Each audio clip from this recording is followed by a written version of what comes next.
Going back to that original problem, fossil fuels are incredibly efficient in producing energy. We based our whole political and economic society on that. And that gets complicated.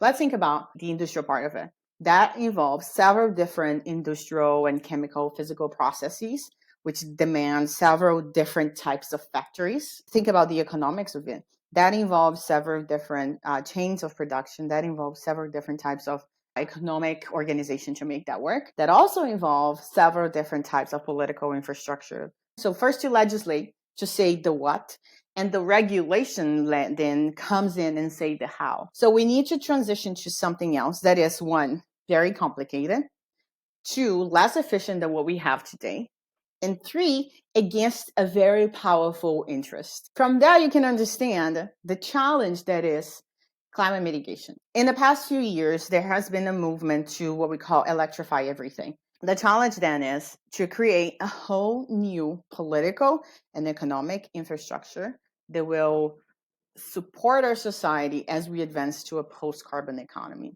This is a good time to be working on this because this is the problem of our generation, maybe the problem of our few centuries. We'll still be dealing with this for a long time because it is a complex problem. There are solutions. There are lots of technological solutions out there for the fossil fuel problem.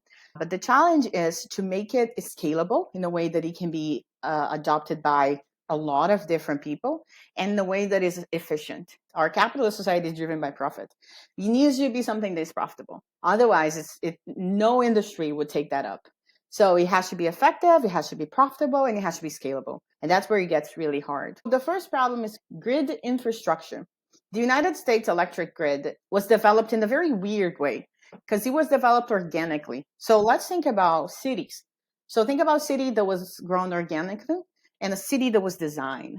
So when you think about a city that was designed, Washington, D.C., Paris, you think about grids, very organized grids, and everyone knows how many blocks you need to go from place to the other. Like Manhattan, completely well-designed and grid. Now, if you think about a town that it was not designed, let's think about London. You have the streets are crazy, the neighborhoods are crazy. So the United States electric grid was built emerged like a non-designed city. So you have grids here based on where people live, and you have another grid here based where people live. And those grids don't communicate between themselves perfectly. The biggest complicator, the US grid is completely independent to the east and the west. They are completely separate. There is no connections between the electric grid in the east and the west. Texas, for a policy decision, they decided to be independent from the US grid. So remember when they had that disaster in Texas recently, that all the turbines froze and everything, they were in such a bad condition with electricity because they could not get electricity from anywhere else. This is the main problem that we have today when we think about electrify everything. To create a new grid that is completely connected between the country takes billions and billions of dollars. Let's think about the challenge to construct one single transmission line.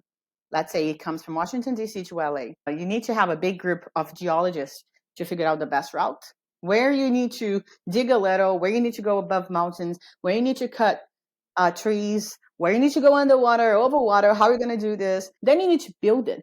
The United States, most of the electricity is generated and distributed by private companies. So how are you going to collaborate between the hundreds of private companies that you will have to engage with to bring energy from Washington, D.C. to LA? And that is why with the infrastructure package and the IRA, the government is investing billions of dollars. The other challenge that we have in electrifying everything is with renewable energy. The difficulty is to find a solution that is scalable and that is profitable. That's where we're still struggling.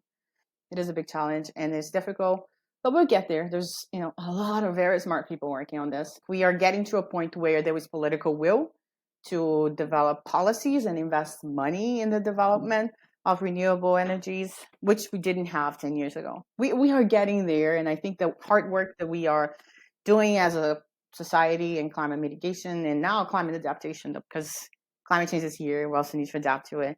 It's starting to pay off, but we still have a lot of work to do.